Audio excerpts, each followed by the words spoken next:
General nature of large and complex ERP projects.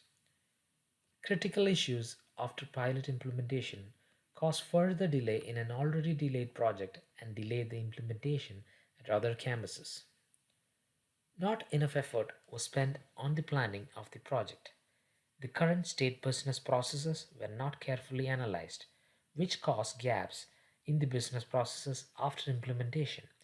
There was no gap analysis on what needed to be done for the processes not delivered by the product. Lack of sense of urgency and too much bureaucracy at the individual campuses of Washington State community colleges. There was a culture of not accepting change easily and no sense of urgency by state government employees at the school, which also played a role in the failure of the project. No proper user acceptance testing and sign off. The school board officials went with Cyber's word that the system was ready to be implemented and went with it. Had the business users been more involved in the testing and sign off, many issues which surfaced after implementation could have been caught earlier. The project estimation could have been better. No legislative oversight, which made the school board complacent. The project was funded by students' tuition increase and was not approved by the state legislature, so there was no oversight by the state. Additional oversight might have helped move things faster. Dry run had too many issues which was not corrected before go live. Some business functions were rated at 0% during the dry run, and only 45% of the business processes were successfully tested. Bad decision to go live with many defects and bad timing of the go live. Could have used a better implementation plan. There was no clear fallback or contingency plan.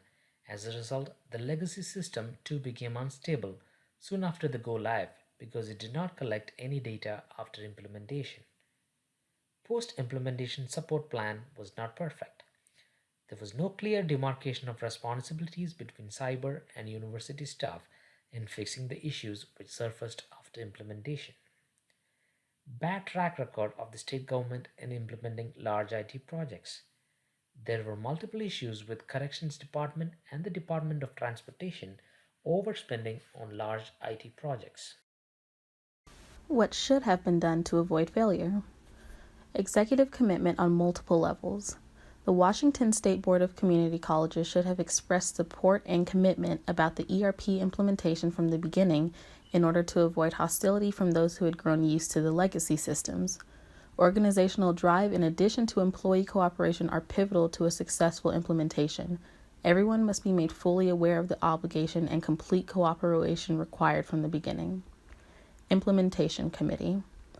A designated group of people in charge of the specifics of everything regarding the new system from the research through maintenance post-implementation would have helped with follow-through and lack of direction and responsibility between the multiple campuses.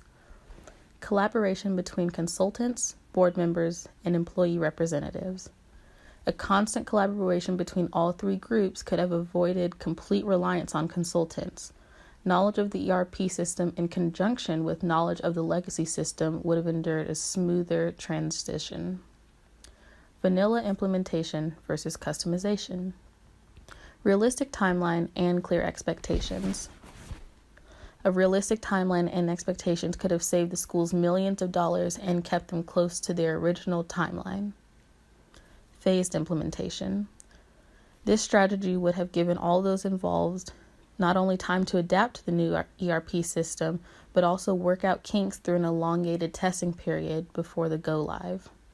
And training. The best system in the world will fail if employees are not properly taught how to use it. Had there been a thorough workshop, some of the bugs that appeared after implementation may not have been as terrible to deal with. In conclusion, the failure set the schools back in time and resources, although they continue to push forward with the functioning portions of their system in hopes to be fully functional by 2018.